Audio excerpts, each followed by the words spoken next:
에베소서를 집착하고 강해하는 중요한 이유는 말씀을 통째로 우리가 또 이해하고 들어서 그 말씀이 우리 심령에 각인돼서 이 어두운 세상에 주님의 말씀을 의지해 승리해가는 그런 믿음의 삶을 살아가기 위함입니다. 그것이 가능한 것은 그 말씀 속에 역사하시는 성령 하나님이 우리와 함께 하시기 때문입니다. 그래서 말씀이 나의 능력이 되면 여러분 내 안의 속사람이 변하고 우리의 가정이 변하고 우리의 삶이 하나님의 은혜 안에서 아름답게 변화해 갈 줄 믿습니다. 한 번 더 인사하겠습니다. 아름답게 변화해 갑시다. 아름답게 변화해 갑시다. 할렐루야. 우리 구원을 위해서 예수님만 십자가에 못 박아 죽으신 것이 아니라 삼위일체 우리 하나님의 협력 사역을 통해서 한 사람의 구원을 완전케 하신다. 그것이 성경에서 하나님이 말씀하시는 구원의 메시지입니다. 그래서 하나님은 창세 전에 신령한 복을 계획하시고 또 하나님의 택한 백성들을 택하셔서 하나님의 구원의 경륜 안에 들어오게 하시고 그 아들 예수 그리스도를 이 땅에 보내주셨습니다. 이 땅에 오신 예수님은 우리 죄를 짊어지고 십자가에 죽으시고 3일 만에 부활하셔서 그 의의 능력으로 우리를 죄의 구원의 길을 열어 놓으셨습니다. 그리고 오늘 세 번째 성령님은 그 십자가의 하나님의 경륜과 죽으심에 대한 그 모든 참 진리의 지혜를 이 땅에 적용하시고 실제화하면서 구원의 역사가 하나님의 뜻 안에 이루어지도록 그렇게 성취해 가시는 분이 바로 성령 하나님이신 것입니다. 그래서 오늘 본문에도 그렇게 말씀하시죠. 그 안에서 너희도 진리의 말씀 곧 구원의 복음의 소식을 듣고 그 안에 믿어 약속의 성령으로 또한 인기심을 얻었다. 그렇게 말씀합니다. 우리가 아는 세상은 여러분 어떻습니까? 기쁜 소식을 이야기해도 외면하고 자기 지식으로 부정하면서 이 구원의 하나님의 소리에 귀를 기울여 듣지를 않지요. 그래서 구원은 사람의 힘으로 이루는 것이 아니라 전적인 하나님의 은혜의 역사입니다.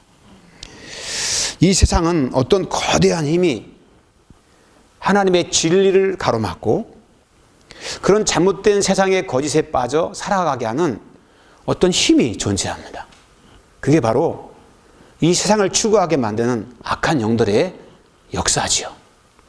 그래서 세상을 자꾸 집착하게 하고 세상이 전부인 것처럼 보이게 만들어요. 마귀가 예수님을 시험하는 걸 보면 내게 절하면 세상의 모든 것을 주겠다. 자기 것이 아니거든요. 그럼 자기가 주겠다 그럽니다. 세상의 것을 주겠다라고 하는 것은 그만큼 인간의 마음에 감추어진 탐욕, 그 욕심이 이 세상의 것을 추구하게 만들어가는 어떤 보이지 않는 힘이 있는 거예요. 마귀는 그걸 자꾸 추구하게 만들어서 그런 거짓된 잘못된 그런 지혜를 가지고 진짜처럼 믿게 하고 진짜처럼 따르게 하는 그게 세상에서 하는 사단의 역사죠. 많은 사람들은 그런 거짓에 속아서 그것이 전부인 줄 알고 인생을 붙들고 살아가지만 언젠가 주님이 이 땅에 오셔서 세상의 모든 것을 심판하시고 판단하실 때 모든 거짓된 것이 다 드러나서 참 진리에 접촉된 하나님의 거룩한 백성들이 진정한 믿음의 승리를 이 땅에 이루어 갈 줄로 믿습니다. 우리 주님의 성령님은 어떻게 우리 안에 구원을 펼쳐 가실까요? 오늘 본문의 말씀이 그것을 우리에게 말씀하고 있습니다. 거기 본문에 보면 그 안에서 예수 그리스도 안에서 너희도 진리의 말씀 곧 구원의 복음을 듣고 그렇게 말씀합니다.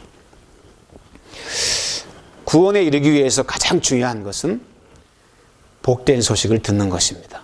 아멘. 사도행전 2장에 보면 베드로와 사도가 이스라엘 백성들에게 예수 그리스도의 십자가 사건을 전하는 내용이 나옵니다. 그 말씀을 들었던 수많은 청중들은 어떤 사람들이었냐면 예수님을 대적했던 사람들이었습니다. 예수님을 잡아 십자가에 못 박으라고 외쳤던 사람들입니다. 살기가 등등해서 예수님에 대하여 메시아성을 부정하고 종교적인 신념에 사로잡혔던 사람들이었습니다. 마치 엄청난 철옹성 같은 그런 마음의 벽을 가지고 인생을 살아왔던 사람들입니다. 모두가 다 율법주의자들이었습니다. 그런데 그들에게 베드로 사도가 예수님이 누구이시고 십자가에 죽으시고 3일 만에 부활한 것에 대하여 하나님의 말씀을 증거했습니다. 예수님을 십자가에 못 박았던 사람들에게 복음을 전했습니다. 여러분, 과연 이 사람들이 변화가 가능할까요? 지금은 그때보다 더 쉽지 않을까요? 복음을 전하는 것이. 근데 베드로가 예수님에 대한 말씀을 외쳤을 때 사도행전 2장에 보면 이런 말씀이 나옵니다. 그들이 이 말을 듣고 마음에 찔려 베드로와 다른 사도들에게 물어 이르되 형제들아 우리가 어찌할꼬. 그렇게 탄식하면서 우리가 어떻게 됩니까? 하나님의 아들이신 메시아를 우리가 십자가에 못 박아 죽였는데 이제 우리 어떻게 됩니까? 라고 하는 엄청난 내면의 탄식과 정말 인간이 느낄 수 있는 가장 절박한 두려움을 그들이 느낍니다. 베드로는 어떤 사람이었습니까? 자기의 죽음이 두려워서 방에 문을 꽁꽁 걸어 잠그고 숨어있던 사람이었습니다. 그에게 바뀐 것이 하나 있다면 오순절날에 성령이 그 가운데 임한 거 하나뿐입니다. 근데 성령님이 베드로 가운데 임했을 때 베드로는 예수님을 십자가에 못 박았던 그들에게 도망치는 것이 아니라 그들 앞에 서서 담대하게 그리스도의 복음을 전합니다. 그 말씀을 전했는데 예수님을 십자가에 못 박았던 그들이 했던 반응은 형제들아 우리가 어찌할꼬 라고 하는 거룩한 탄식이었습니다. 여러분, 이런 반응은 성령이 그들의 마음 가운데 역사하셨을 때 나타나는 현상입니다. 거룩한 두려움을 느끼는 것. 자기 영적인 실존의 무서운 절망을 볼 수 있는 그런 유일한 방법은 성령이 그들 가운데 거룩한 빛이 비추었을 때, 말씀을 들었을 때 그 하나님의 놀라운 감추어진 영적인 실제가 그들의 삶에 다가와서 그들의 마음을 터치했을 때 나타나는 반응이고 현상입니다. 그래서 여러분, 진정한 회개는 성령님의 역사인 거예요. 단순한 감정의 후회나 뉘우침이 아닙니다. 성령님의 거룩한 역사는 하나님의 거룩한 영적인 실존을 경험하게 해서 우리 안에 거룩한 각성이 일어납니다. 그래서 어떤 느낌이냐면, 야, 큰일 났구나. 이렇게 살다가는 파멸하겠구나. 내가 심각한 죄인이구나. 라고 하는 사실을 자각을 하게 됩니다. 그래서 참된 회개에 이르게 하는 것입니다.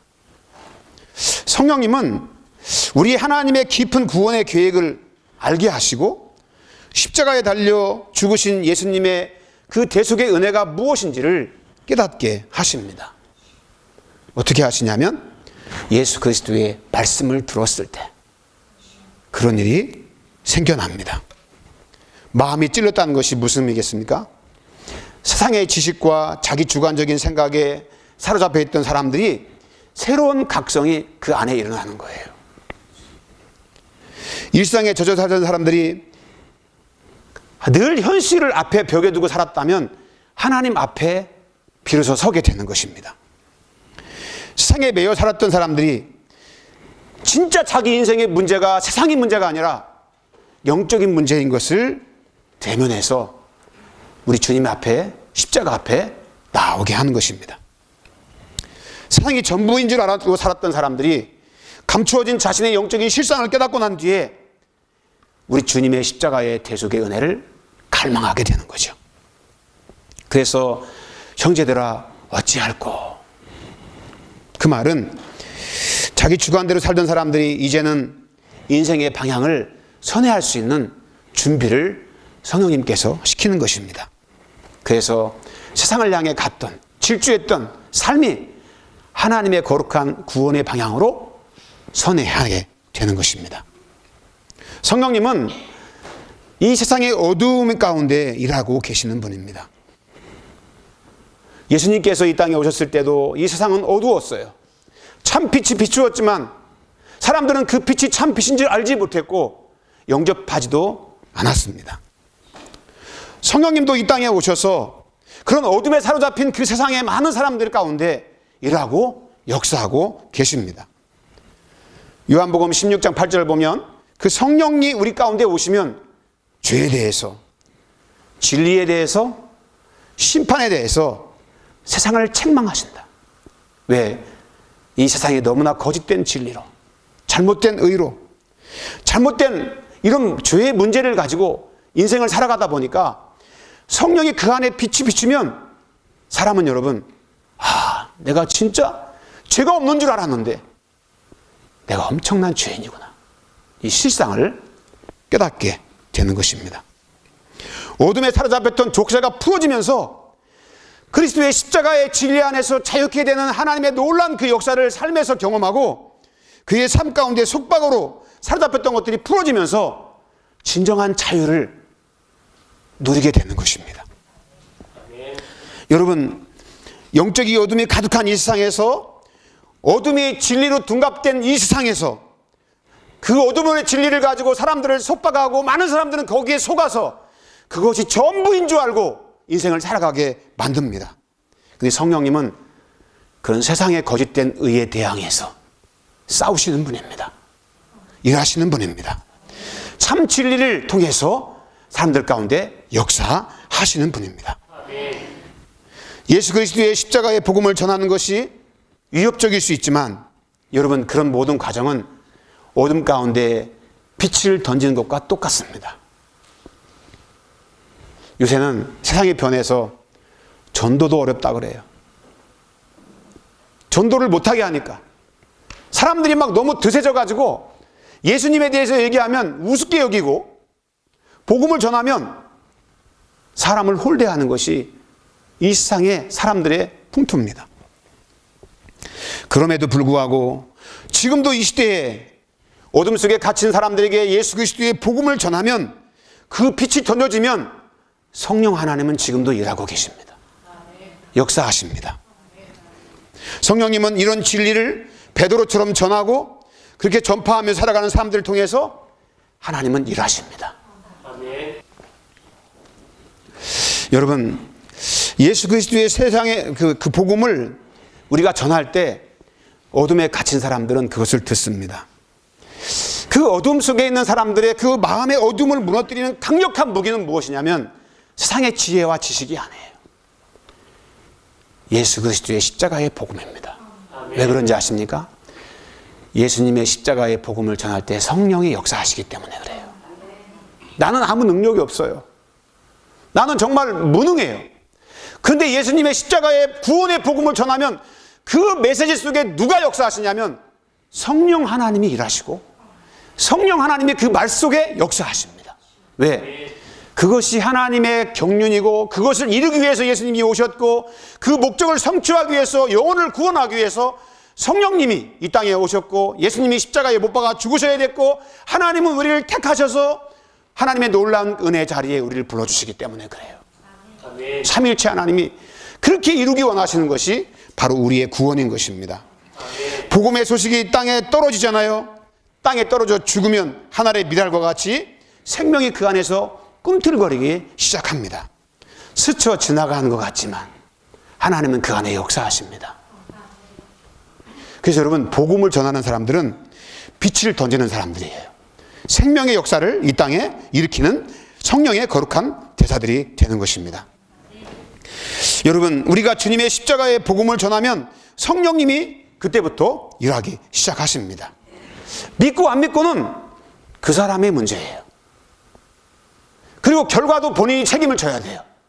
우리는 전하는 거에 대해서 우리 책임만 다하면 성령님이 역사하실 때 나를 내어드리면 역사는 하나님이 하시는 거예요. 복된 소식을 전하지 않게 되었을 때 그가 계속되는 어둠을 통해 지옥을 가게 되면 그 핏값을 우리 손에서 찾겠다고 하나님께서 말씀하지 않으셨습니까? 근데 우리가 아무런 힘도 없고 무능하지만 예수님의 구원의 기쁜 소식을 전하기만 하면 여러분 역사는 누가 하신다고요? 성령님이 하신다고요. 아멘. 왜? 구원의 전적인 역사는 우리 주님께서 하시기 때문에 그렇습니다. 그 성령님은 우리로 하여금 입을 열어 구원의 복음을 세상 가운데 전파하게 하시고 하나님의 거룩한 감동을 받은 믿음의 사람들은 그런 성령님의 요구에 반응하면서 순종하며 살아가는 것입니다. 여러분 이 세상은 어떻게 해서든지 예수님의 십자가의 복음을 전하지 못하게 합니다. 침묵하게 합니다. 체면이 더 중요해지고 다른 사람들에게 또 안 좋은 소리 들을까 봐 그것이 싫어서 피하게 하고 망신당하는 거 창피당하는 것이 싫어서 진리를 가진 사람이 입을 딱 닫고 인생을 살아가는 것이 정상적인 사회가 돼버렸어요. 그것은 여러분 성령의 역사가 아닙니다. 사단에게 매인 것입니다. 우리는 우리 안에 있는 그런 어둠을 뚫고 예수님의 십자가의 복음을 전할 때 하나님의 성령이 그 안에 역사하시게 되고 사단의 견고한 지는 무너져서 하나님의 거룩한 새 역사가 시작될 줄로 믿습니다. 그래서 우리는 여러분 때를 어떤지 못 어떤지 예수님의 복음의 소식을 들을 수 있도록 전해줘야 돼요. 그것이 우리의 사명인 줄로 믿습니다. 성령 하나님이 일하실 수 있도록 나를 내어드리는 것, 이것이 큰 영광이고 내 인생의 가장 큰 축복입니다. 돈도 많이 벌고 세상에 성공하는 것도 중요하지만 여러분 그보다 더 중요한 것은 영혼을 구원하는 축복의 통로가 돼서 여러분 그때 주신 하나님의 상급은 이 땅의 것과 비교할 수 없는 거죠. 가장 큰 축복이 뭡니까? 영혼을 구원한 거예요. 영혼을 구원하는 거. 두 번째 성령님이 하시는 일은 거기 본문의 말씀 보세요. 그 안에서 너희도 진리의 말씀 곧 너희의 구원의 복음을 듣고, 그 다음에 두 번째는 그 안에서 또한 믿어. 복음을 전했을 때 여러분 어떻게 합니까? 믿음은 들음에서 나며 들음은 하나님의 말씀으로 말미암느니라. 들었을 때 성령이 역사하시고 어찌할꼬 탄식하게 되고 예수 그리스도의 구원의 십자가 앞에 그들이 서게 됩니다. 나를 구원하는 예수님의 십자가의 대속의 은혜 앞에 서게 하십니다. 그 역사를 누가 하시냐? 성령님이 하십니다. 그래서 어떻게 합니까? 예수 그리스도의 구원을 믿게 됩니다. 받아들이게 됩니다. 그래서 그 믿음을 가졌을 때 진리가 그 안에 능력이 됩니다. 무슨 능력입니까? 죄를 용서하시고 아담 안에 있는 저주를 깨뜨려 주시고 삶의 무서운 무게감을 주님은 해방시켜 주십니다. 믿음으로 예수 그리스도를 자기 안에 영접하면 그 진리가 그 사람을 그때부터 주장하기 시작합니다. 여러분 놀라운 것은 예수님을 믿는 그 순간 성령 하나님은 그 믿음을 통해서 인치십니다. 어떻게 인치십니까? 너는 내 것이라고 세상 가운데 구별하십니다. 믿는 순간 그 믿음의 역사를 통해서 성령이 그 안에 내주하시고 성령의 내주가 곧 뭐냐? 성령으로 인치시는 사건이 되는 겁니다. 그래서 여러분 예수님을 믿는다는 것은 성령의 능력이 내 안에 들어오는 것과 똑같은 거예요. 들어온 그 순간 우리 안에 있는 인생의 모든 저주는 다 끊어지고 풀어지면서 참된 주님의 진리 안에 자유를 누리게 되는 것입니다. 진리의 능력은 어둠을 맞서서 깨뜨립니다. 세상에 주는 영광을 거부하고 하나님의 영광을 추구하게 됩니다. 이 모든 것이 다 뭐냐? 성령이 우리 안에서 행하시는 일입니다. 성령님이 우리 안에 거하시면 예수님의 십자가의 보혈을 우리 가운데 적용해서 지금까지 지었던 모든 죄를 다 용서하시고 하나님 안에 있던 모든 진노를 다 깨뜨려 주시고 속죄의 거룩한 제물 되신 주님의 거룩한 은혜를 통해서 하나님의 의의 백성이 되게 만들어 주시는, 이게 다 누가 하신? 성령 하나님께서 우리 가운데 역사하시기 때문에 그게 가능한 것입니다. 그래서 여러분 그런 사람들은 진리가 그 사람의 삶을 이끌기 시작합니다. 세상의 풍요를 꿈꾸며 살던 사람들이 믿음의 길을 따라가게 하고 세상의 영광을 구하던 사람들이 십자가의 길에서 주님을 따르게 하십니다. 세상의 인기와 행복과 안녕을 구하던 사람들이 하나님의 영광을 위해 살게 되어집니다. 여러분 예수 그리스도를 믿음으로 말미암아 인치심을 받고 그 기업의 풍성한 영광을 누리게 만들어 주신 분이 우리 성령님인데, 이게 너무너무 중요한 게 뭐냐면 성령님은 이 세상에 젖어 있든 말든, 이 세상 것을 찾든 말든, 가장 중요한 것은 거듭나게 하셔서 우리로 하여금 살아있는 생명의 길, 새로운 길을, 은혜의 길을 걷게 하신다는 것입니다. 아멘. 많은 사람들은 풍요를 배우고 축복을 배우고 이 세상에 성공하기 위해서 그런 것들을 좋은 조건을 찾아다니지만, 성령 하나님은 우리에게 말씀하실 때 뭐라고 말씀하시냐? 야, 풍요를 배우기 전에 네가 믿음을 알아야 돼. 축복을 알기 전에 하나님의 말씀에 순종하는 능력이 어떤 것인지 알아야 되고, 하나님의 은혜를 알기 전에 네 죄의 실체가 얼마나 무시무시한 인생의 파멸을 맞이하는지를 알아야 되고, 성공을 원하기 전에 하나님이 너를 얼마나 사랑했는지를 성령님은 알게 하시는 거예요. 여러분, 세상이 먼저 내 안에 들어와 있으면, 복음의 진리가 내 안에 들어와서 그것을 변화시키면 얼마나 감사하겠어요. 근데 예수님을 믿어도 교회를 다닌다고 하는 사람들이 주님을 따른다고 하면서 여전히 주님과 다른 세상의 풍요의 꿈을 찾아서 인생을 살려고 그래요. 그러나 주님은 네가 풍요로운 인생의 삶을 살기 전에 진정한 믿음을 통해서 거듭남에 대한 새로운 믿음의 그 축복의 길을 성령님은 걷기를 원하시는 거예요. 우리 인생에 정말 먼저 되어져야 할 일은 예수 그리스도 안에서 우리가 새롭게 태어나는 것입니다. 영적인 거룩한 출생을 통해서 주님과 함께 거룩한 여정을 시작하는 것입니다. 그것이 믿음 안에서 우리 안에 자리를 잡을 때 풍요가 의미가 있고 영광이 무엇인지 알게 되고, 진정한 믿음의 삶이라는 것이 어떤 것인지, 그 결과의 끝이 어떤 것인지를 알게 되는 거예요. 세상의 지식과 세상의 기준이 교회 안에 들어와서 어떤 주님을 통해서 자기 성공을 꿈꾸고 자기 풍요를 꿈꾸고 자기 축복을 꿈꾸면서 주님을 이용하는, 그건 믿음이 아니죠. 그거는 진정한 믿음은 예수 그리스도가 가장 존귀케 되어지는 것입니다. 아멘. 그것이 이루어지고 그 안에 그런 믿음의 역사가 내 안에 있을 때 하나님은 플러스 알파의 축복을 주시죠. 아브라함의 복을 주시고 풍요롭게 하시고, 믿음이 잘못되면 풍요를 주면 여러분 다 세상 떠나갑니다. 그런데 진정한 믿음의 가치가 내 안에 영적인 진리로 딱 서잖아요. 그러면 풍요를 줘도 영적인 가치관을 가지고 세상의 풍요를 다루기 시작합니다. 세상의 축복을 다루기 시작합니다. 하나님이 그걸 원하시는 거예요. 그래서 어떻게 하시냐?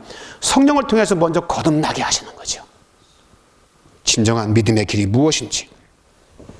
그래서 믿음을 성공의 수단으로 삼는 것이 아니라 말씀에 순종하는 거룩한 영광을 가지고 주님의 영광을 위해 살아가게 만들어 가는 것입니다. 교회 안에서도 하나님의 거룩한 영광을 가지고 자기 성공의 수단으로 삼는 사람이 너무 많잖아요.